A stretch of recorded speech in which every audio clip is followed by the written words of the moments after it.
Selamat datang di video kami. Pada kesempatan ini, kami akan membahas bagaimana bioteknologi telah diterapkan di bidang pertanian secara spesifik. Semoga setelah menonton, kalian mendapatkan pemahaman yang jelas tentang potensi dan realisasi aplikasi bioteknologi dalam pertanian modern.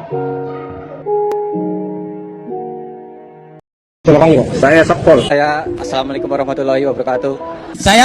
Wassalamualaikum bro.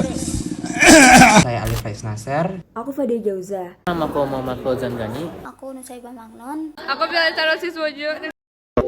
Jadi di sini aku ingin menjelaskan materi tentang latar belakang dan pentingnya pengaplikasian di bidang pertanian. Pertanian saat ini menghadapi berbagai tantangan besar, yaitu pertumbuhan populasi manusia, perubahan iklim, kerusakan lahan, degradasi kualitas tanah, serta kebutuhan untuk meningkatkan hasil dan mutu tanaman dengan cara yang lebih ramah lingkungan. Salah satu pendekatan yang makin banyak diperhatikan adalah pemanfaatan mikroorganisme yang menguntungkan sebagai bagian dari sistem budidaya, yang dikenal dengan biofertilizer, biopestisida, atau microbial inokulan. Lanjut, studi kasus mikroorganisme inokulan sebagai biofertilizer dan biopestisida. Mikroorganisme inokulan adalah mikroba yang diaplikasikan ke tanah, benih, atau tanaman dengan tujuan meningkatkan pertumbuhan tanaman, memperbaiki kesuburan tanah, atau mengendalikan hama secara biologis. Nah, biofertilizer adalah salah satu bentuk aplikasi yang mana mikroba membantu tanaman memperoleh unsur hara. Kemudian, biopestisida atau biokontrol adalah mikroba yang membantu mengendalikan organisme pengganggu tanaman, seperti hama dan patogen secara biologis. Beberapa mekanisme yang bisa dilakukan oleh mikroorganisme inokulan adalah fiksasi nitrogen, pelarutan atau mobilisasi fosfat dan unsur mikro lainnya, produksi hormon tumbuhan seperti auksin dan giberelin. Kemudian ada juga induksi resistensi sistemik tanaman terhadap stres abiotik atau biotik melalui mikroba pendukung dan juga dapat sebagai pengendalian hayati atau pestisida. Lalu ada prosedur penerapan di lapangan. Dalam penerapan bioteknologi berbasis mikroorganisme di bidang pertanian, tahapan aplikasi di lapangan menjadi kunci utama keberhasilan. Nah, secara umum, terdapat 3 metode utama aplikasi. Yang pertama, inokulasi benih.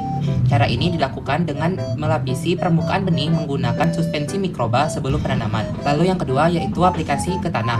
Metode ini dilakukan dengan cara mencampurkan inokulan ke dalam tanah, baik melalui penyemaian, penaburan, atau pencampuran dengan kompos atau pupuk organik. Dan yang terakhir ada aplikasi langsung ke akar atau rhizosfer. Pada tahap ini biasanya dilakukan pada tanaman muda atau bibit sebelum dipindahkan ke lahan. Selanjutnya, kita akan membahas mengenai manfaat nyata dan bukti riset. Nah, beberapa penelitian menunjukkan bahwa mikroorganisme inokulan dapat meningkatkan hasil tanaman, meningkatkan efisiensi penggunaan hara, dan mengurangi ketergantungan pada pupuk kimia. Sebagai contoh, ulasan menyebutkan bahwa penggunaan biofertilizer dapat meningkatkan hasil hingga 10-30% dan mengurangi jumlah pupuk kimia hingga 50%. Ini saya akan menjelaskan tentang 2 hal, yaitu tentang tantangan dan kendala, serta relevasi untuk Indonesia atau petani lokal. Nah, untuk pembahasan pertama, kita mempunyai 4 masalah. Yang pertama itu efektivitas di lapangan yang bervariatif dan juga masih bergantung kepada kondisi lokal. Lalu yang kedua ada produksi massal dan formulasi yang stabil, seperti viabilitas mikroba, proses penyimpanan, dan juga distribusinya.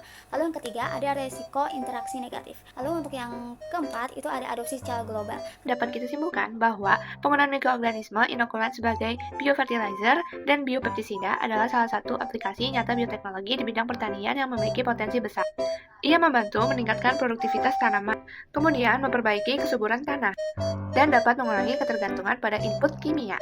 Oh ya, dia juga bisa menjadi ide untuk mendukung tujuan pertanian berkelanjutan loh.